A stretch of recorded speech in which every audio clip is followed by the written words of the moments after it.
Hello there, this is Max from maxjancar.com, and in this video, I will go over each breakup stage in turn, examine their anatomy, point out what you may expect in them, and what to do to transition from each one as fast as possible.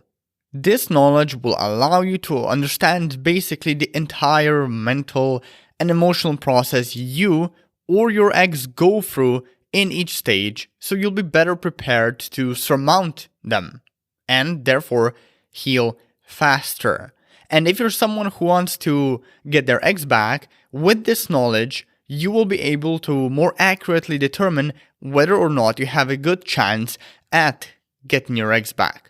Now, 2 notes before we start. Breakup stages do not unfold linearly. You don't go from one stage to the next and, let's say, never revert to any of the previous stages. Typically, what will happen is you will cycle back and forth through each of these breakup stages before you reach acceptance, which is the final stage. And while breakup stages do serve as a valuable and helpful resource, I want you to think about them more in the terms of descriptive guidelines. Meaning there's no correct way we experience grief. We all experience it differently. For some people, they will skip stages 5 and 6. And other people will immediately end up in stage 2 instead of stage 1 after their breakup. So basically what I'm trying to say is that what I'll share, these stages that I'll talk about, it's simply a pattern that I see time and time again. It's not a rule. It doesn't mean you'll actually go through these exact stages. Now that said, let's get into the meat and potatoes of this video. Breakup stage number 1 is the shock, disbelief, and denial stage. It, basically as the name implies, it makes you feel shocked and disbelieved about what happened. You could start thinking stuff like, how could this have happened? It was the furthest thing from my mind, or my world is fucked, or how could he or she fucking do this to me? Then you can also add in thoughts like, my ex probably didn't mean it, they will be back, I know it, they just need some time to cool off maybe and everything will be back to normal. Like, these are the kinds of thought processes that go inside the mind of an average breakup survivor. Now, a few tips on handling this stage. Don't try to suppress your pain with drugs and alcohol, I urge you. Focus on self-care and self-improvement instead. The more you will try to suppress your pain here, the more you will suffer. That said, some people do pull off the whole deluding themselves to feel better. However, you're gonna be way better off in the long term, mentally and emotionally speaking, if you just acknowledge and accept your loss. Like, it's a much healthier way of dealing with breakups. The next stage you're gonna go at is rumination. So this is the stage where you're gonna be constantly thinking about your ex. You're gonna be thinking about the best moments of your relationship, the worst moments. It's gonna feel sometimes like torture. And it's really tempting to bottle up these things, but I urge you again, like I said previously, don't do it. The harder you try to force yourself to forget your ex, like when it comes to suppressing pain, the more you will actually think about them. The next breakup stage you will find yourself in is the disorganization and confusion stage. In this stage, it's gonna be a wild ride. Wild ride. You'll have days where you oversleep, you'll have days where you undersleep, days where you lack appetite, days where you overeat, days where you're lethargic and sluggish, and even days where you're hyperproductive. You're gonna go back and forth between these two extremes of just being in a good mood in general and being in a very bad mood in general. And it's normal. It's part of the healing process, so again, try to accept it.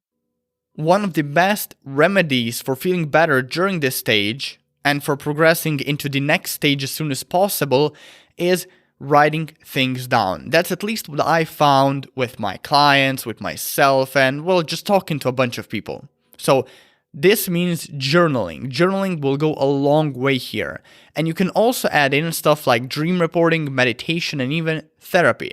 All of these things will help you a lot when it comes to feeling better about yourself.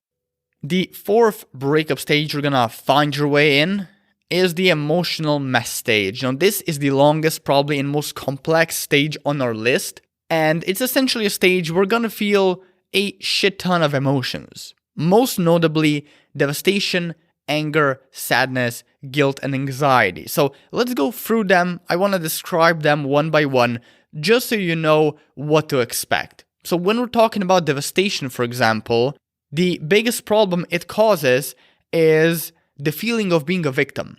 So devastation usually causes people to see themselves as victims. Now, the way you overcome the whole victim mentality, if devastation ever traps you in one, is by simply taking responsibility for your breakup. Sure, it maybe isn't your fault, at least not entirely, that's perfectly normal. But it's still your responsibility how you'll respond to it. Now, when it comes to anger, and you're going to feel a lot of it, try to avoid labeling it as wrong, inappropriate, unacceptable, because this is just another form of pain suppression.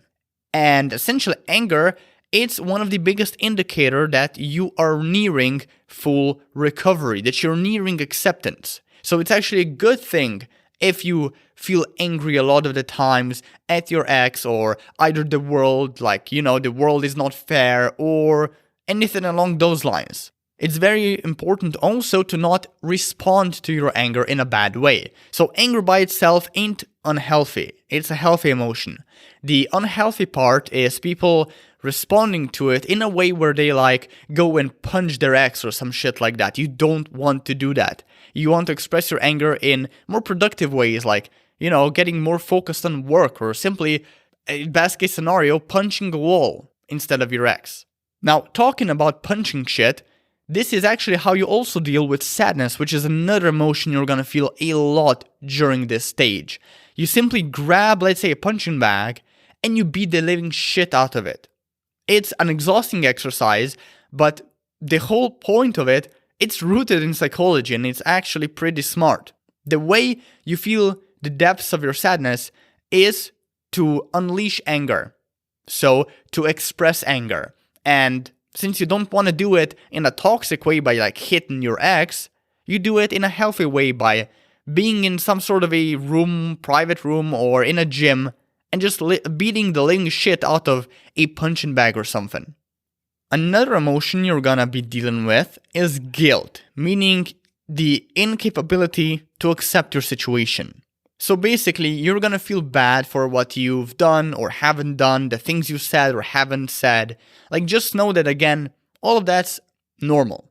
You will probably also find yourself with trying to seek closure. You will have a few things left that you want to tell your ex, and, I just don't recommend you linger on this desire for too long, because you don't need to get closure, nor can you, from your ex.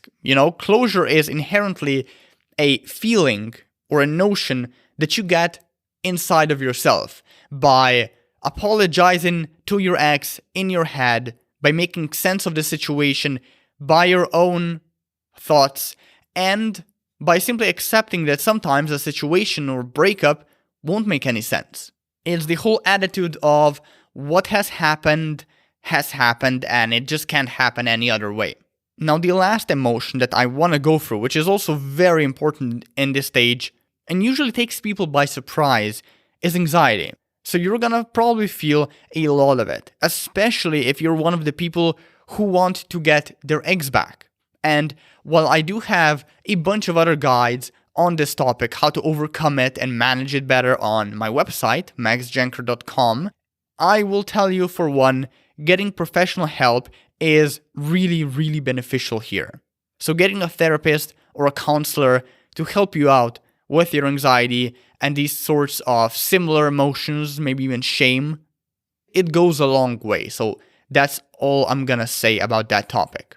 So talking about getting an ex back, this actually leads us to the fifth stage of the breakup, which is the whole I want my ex back stage. Now, Obviously, the hallmark of the stage is that you want your ex back, but the reason this is so is because your emotions are gonna be at their peak intensity during this period. So, to be more specific, this is usually also a period when people act very needy. They go chasing after their exes, they go professing their love to them, they go and beg them to come back, and stupid shit like that.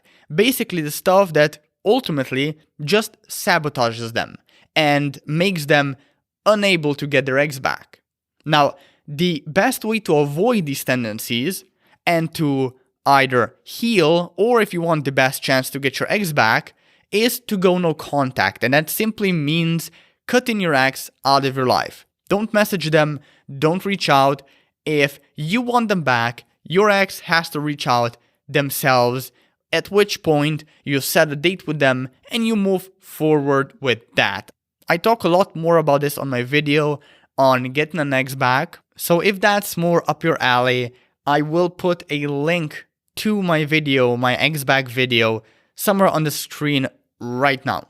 Anyhow, let's move on to the 6th breakup stage, which is ambivalence. Now, this is one of the trickier stages you're gonna find yourself into. It's where you will feel love and hate for your ex at the same time. So you're gonna have a lot of conflicting feelings and emotions around your ex. You're gonna, on one hand, want to get them back, but on the other, you are gonna think, well, what if I just move on? Maybe I'm better alone. I'm better off alone. Now, sometimes ambivalence is gonna be very strong. Sometimes it's gonna be very weak, a very weak and, well, simply non-intense feeling that you will get over awfully quickly. And by the way, these shifts in moods and emotions, when it comes to ambivalence, they're gonna be usually sporadic and random. Like 1 minute you may feel one way, and another minute you might feel a completely opposite, contrasting way. So whatever you do, don't try to again fight the feeling, simply observe them and try to react as best as you can to them. You know, like with anger, react in a healthy way to them. But in any case, this ambivalence, this back and forth feelings, it's a very good sign, because the next stage is acceptance, aka the final breakup stage. And contrary to common belief, it doesn't relate to happiness. This stage is instead one where you feel little to no negative emotions around your breakup. You're starting to feel at peace. You can accept it for what it is and why it happened. You're looking forward, not backward anymore. You forgave your ex, and you even grew from your pain and became a more attractive and better person. Now, for those who want their ex back, this is actually your best time. Here you have like the highest chance of getting them back because, well, you're just not so needy and desperate as you would be or as you were in prior breakup stages. And because getting to the acceptance stage takes a long time, you can actually have enough time to adequately reflect on your relationship, learn from it, learn where you've gone wrong. Maybe you had boundary issues, maybe you had insecurities or compatibility issues. So you can learn what went wrong, like I said, and what has to be done to avoid breaking up again. Now, moving on to the quote-unquote final breakup stage, it's beyond acceptance. Now, some people call this uncoupling or disengagement. Some call it letting go or moving on, and others call it the meaning-making stage or the 6th stage of grief. However, here's the deal. Most experts don't even consider this beyond acceptance to be a stage at all. They simply regarded it as a period in which people start giving meaning to their breakup based on their response to the event. Now, meaning is relative and personal, and the time until one finds it is different for everyone. You know, some people, for example, won't find meaning for their breakup months or even years after it, and others can find it like in a matter of days. Now, some people will find this meaning in spirituality and religion, some will find it in excelling in their career, some in taking care of their kids, some in staying healthy and fit, others in keeping a very good social life. Like, the area in which you gather meaning from or create meaning in is different for everyone. So in a way, meaning is something that you find or create after your breakup that keeps you pushing forward in life and growing as a person despite your breakup, despite the pain you feel, despite the fact that you may still love and miss your ex. You think of meaning as something that you hold on to in tough situations, and it can get you to refocus. It can get you from obsessing about an ex to obsessing about whatever is that gives you meaning, like a career or kids or whatever I mentioned earlier, like just a minute ago. So think about it. Think about how you can create meaning in your life, the kind of meaning that nullifies your breakup pain, that makes it kind of irrelevant, because you still have this big and better thing, more important than a dead relationship, looming in the sky that you constantly try to reach toward and work toward, and you love the process. That's all I'm gonna leave you for this video.